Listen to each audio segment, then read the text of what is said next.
Hey guys, welcome back to my channel. Today's video is going to be on electrolyte imbalances. If you guys are interested, let's get into the nitty-gritty. Experience when I was in nursing school, especially when it came to topics that were just strict memorization, I liked to watch YouTube videos on people just kind of going over like tables and stuff, or like when we got to pharmacology, it was just to hear the repetition of the meds like over and over. I would just leave it on my phone and just listen to it, and almost like if the knowledge was going to enter my brain passively. But I thought that maybe it would help if I went over a simplified version of electrolyte imbalances, like the signs and symptoms patients may experience, so that way it can help in the memorization process, because it is a lot of information when it comes to electrolytes. But that's a big topic. Fluid and electrolytes were a big topic. They really did cause a lot of hiccups for me when I was in nursing school. I really did have to focus a lot on being able to forcefully memorize these things. And as of right now, still I have to like refer to books when I see things, because I'm not 100% certain, and a lot of the signs and symptoms can be related to others. Like a lot of them have similar signs and symptoms. So if a doctor asks for you to do a BMP mag and phos, you can look at the values and just, go from there, and if you see something off. But if you feel like your patient is doing some kind of funkiness, like if they changed the LOC or they seem more confused, and you haven't had your labs drawn in a while, that might be an indication for you to maybe call the doctor and ask them to run a BMP or a CMP, just so you can get a general overview and maybe figure out or narrow down as to why this patient all of a sudden changed or things like that. Okay, I'm gonna get into detail with it on the iPad, and then I'll come back. Okay, first what I want to go over with the electrolyte imbalances is the clinical ranges. I want to mention that the range doesn't always apply in every place that you work for. Some hospitals can accept other ranges for the lab values, but this is what I got off of an old textbook, so I'm just going to go with that. So for sodium, you have 136 to 145, potassium 3.5 to 5, calcium 9.0 to 10.5, chloride 98 to 106, magnesium 1.3 to 2.1, and phosphorus 3.0 to 4.5. So if you run a BMP, like if a doctor asks for a BMP, a mag and phos, then you'll be able to see if the ranges, if the lab value is in the clinical range. Usually it's you'll have a critical high and high, and it'll show you when the labs come out. So if anything, you can always mention it to the physician and let them know, hey, my sodium is out of range. I have or you're maybe seeing signs and symptoms of something, so you want them to maybe run a BMP, mag and phos. But I'm going to go over now what the signs and symptoms are for each. It's kind of, I want this video to be more simplified so that it's easier to remember when it comes to the test. Usually they'll give you, in a question, they'll give you either the signs and symptoms, and then they'll give you the answer responses based on what the patient is exhibiting, or they may even give you the actual lab value for you to figure out which electrolyte imbalance the patient is experiencing. I want to mention that some of them could fall into like other categories as well. Like some of the signs and symptoms may be similar to other electrolyte imbalances, but I'm just going to go over each one just so you can get a general gist of it, and then, just go from there. Hopefully the questions won't be too in depth, but I'll try my best to give as much detail as I can while also being simple. I don't know if that's a thing, but anyways, we're going to move on to sodium. So when a patient is experiencing an imbalance in the sodium, it would be either hypo or HyperNatremia. I provided there the clinical range for the lab value. For hypernatremia, you're going to experience maybe a patient that has decreased LOC, which is level of consciousness, lethargy, excessive thirst, agitation, maybe hypertension, and even seizures. So just picture this, it's excessive salt. So imagine when you have really salty water, like from the beach, you can imagine that it makes you thirsty. And then a lot of people that use sodium in their diet, they have hypertension. That's something that you can use to remember. Like a patient that has hypertension, they're usually on a low sodium diet. I kind of went with that to make it seem like it was easier. When I was in the test, I would go based on something like, okay, if I drink a lot of salt water, it makes me thirsty, things like that. Then for the reverse, the HypoNatremia, you're going to also experience a change in LOC, a decrease, confusion, maybe some seizures, dizziness, hypotension, and tachycardia. So, like you can see here, the LOC, the seizures, it's kind of confusing if they were to just give you the signs and symptoms and hope that you can figure it out. That's why fluid and electrolytes are where a lot of people get tripped up on. But try to find something to help you like link it. If like I said, like the salt water makes you thirsty, and then let's say if you're low in salt, I don't know. It would be the reverse, right? Like hypertension, so we'll think hypotension, that kind of thing. This is just a matter of straight memorization. Anything that you can do to remember is best in your interest, I would say. But it's gonna be a hard topic. Bottom line, hard topic. All right, I'm gonna move on to potassium. Okay, potassium. I always think of. I don't know if you guys remember. I think it's Honey, I Shrunk the Kids. There was a kid that had an issue with his potassium, and they lost the potassium pills or something like that, and then the sister gave like the bananas or whatever. I always think of bananas with potassium, because of cramping. So with potassium, you would say either hyper or hypokalemia. So hyperkalemia, hypokalemia.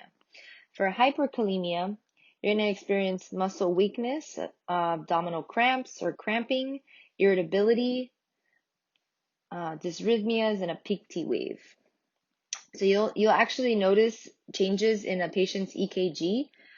So when, let's say a patient, you send a BMP and there's some abnormalities in the potassium, they may have you put the patient on a monitor because there could be dysrhythmias when it comes to potassium, for sure. I don't know why I went so fast and I wasn't writing. I'm so sorry.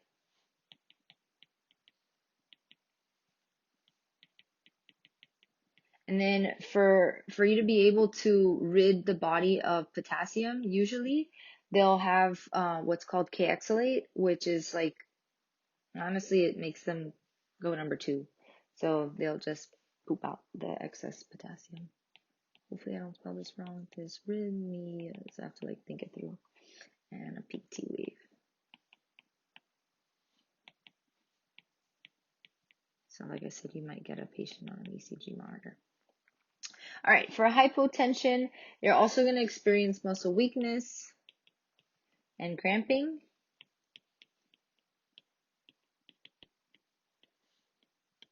Abdominal distension.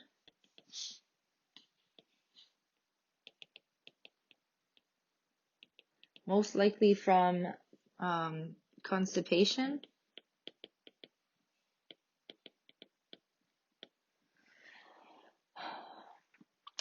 Decreased bowel sounds.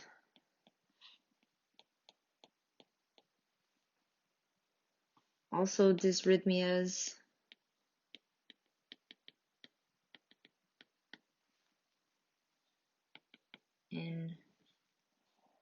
Inverted T waves.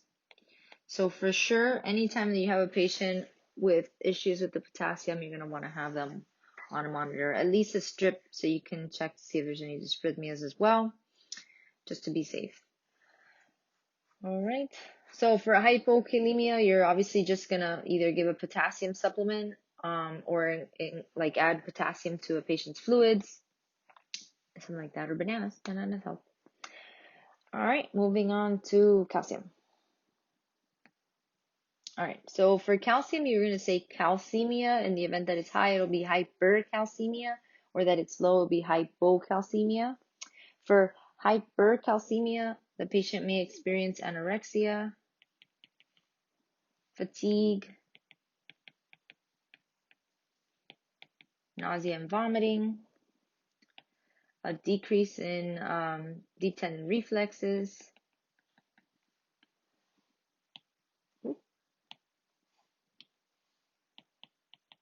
lethargy, and a decrease in level of consciousness. Okay, then for the reverse, hypocalcemia, the patient will experience numbness,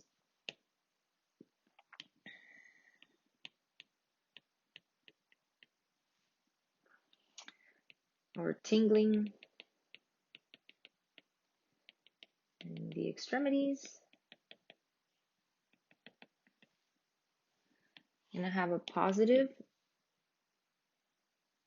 I'm trying to say this the right way, Chvostek sign. So with this, it's when you touch a patient on their face, like kind of like by their cheekbones, you'll see like that they're like if they're twitching, I guess, like if their eye is kind of trying to close, it's just like as soon as you touch the face will react. So Chvostek, I hope that's how you say it. You'll have hyperactive reflexes. So sometimes you'll have the reverse, like this is hyperactive and that's hypoactive. You can have seizures, muscle cramps, like with the potassium, remember we mentioned that. And then tetany. So with tetany, you'll have a positive Trousseau sign.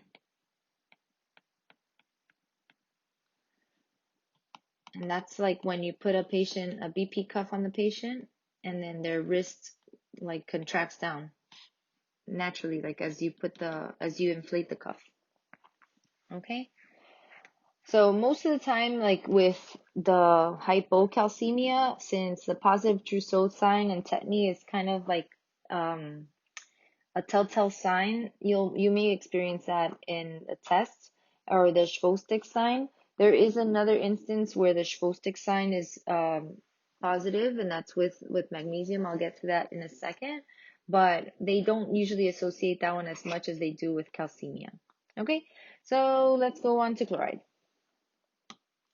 All right, chloride, we're gonna go with either hyper or hypochloremia. So with that, let's say hyper, a patient will experience tachypnea, muscle weakness,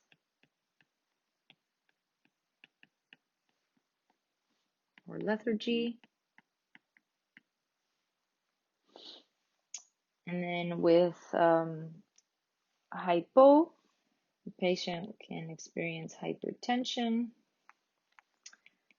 muscle spasms,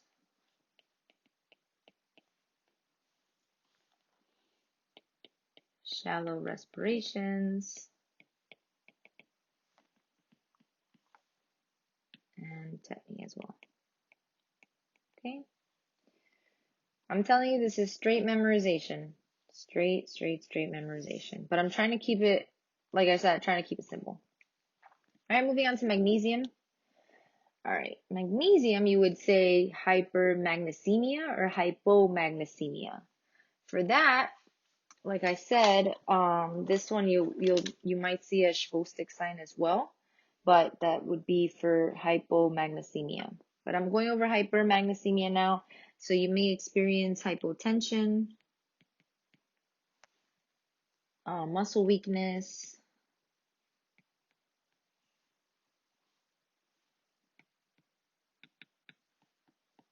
vomiting, altered mental status,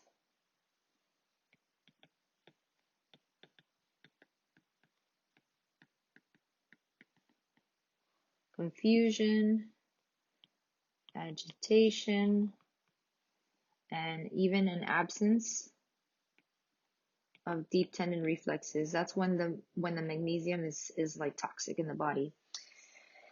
And then HypoMagnesemia, you'll have the positive Schwostig sign. Again, I hope I'm saying that right. Increase in deep tendon reflexes, dysphagia,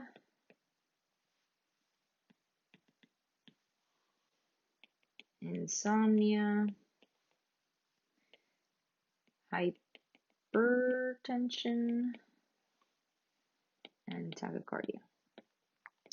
So I remember this because I did take care of postpartum moms, or maybe even some antepartum. So with that, magnesium actually helps prevent preterm labor. So if you have a mom in preterm labor with a baby that's not due yet, they might put the patient on a magnesium drip.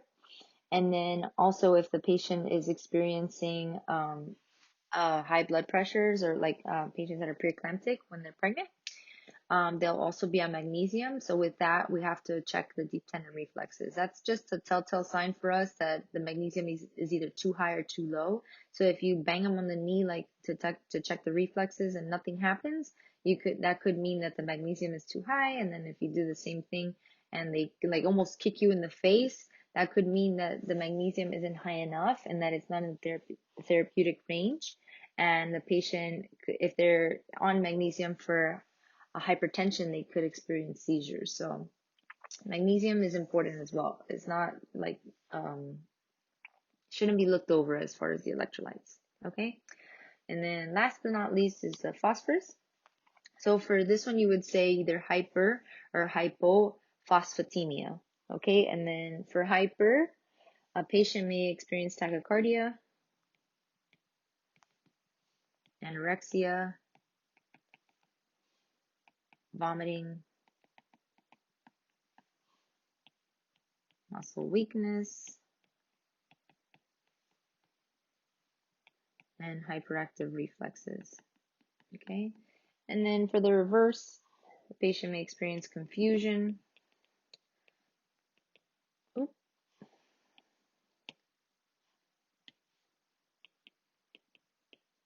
lethargy, seizures, memory loss, and then numbness. Oh, why do I always do that with numbness? I always want to put an M first. Numbness or tingling of the extremities.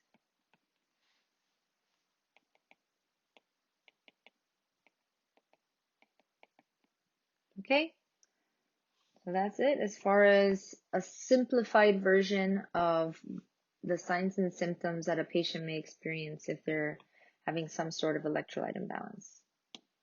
Okay, moving on. So that's it, guys. Like I said, it is just a lot of straight information. It seems super boring, but I don't know why. I just felt like sometimes when I just hear YouTube videos of them talking about the signs and symptoms, I would remember it better. So I hope that helps you, for the auditory, visual, and kinesthetic learners. It's like another avenue to get those, I don't know, values memorized. Definitely memorize that table. That will help you, at least if the question is geared toward, if they say a patient has a calcium of this or a patient has a calcium of that, and you can remember based on the value if it's hypo or hypercalcemia, and then maybe if the signs and symptoms are relatable. I don't know. Whatever helps you learn this material, it is what it is. I'm here to help. If you guys like videos like this on education, comment down below, give me some feedback. Like this video, it really helps my channel. Please subscribe if you haven't already, and I'll catch you guys in my next video. Bye! Also, I want to give a shout out to my mom. It's her birthday. Happy birthday, Mom. I love you.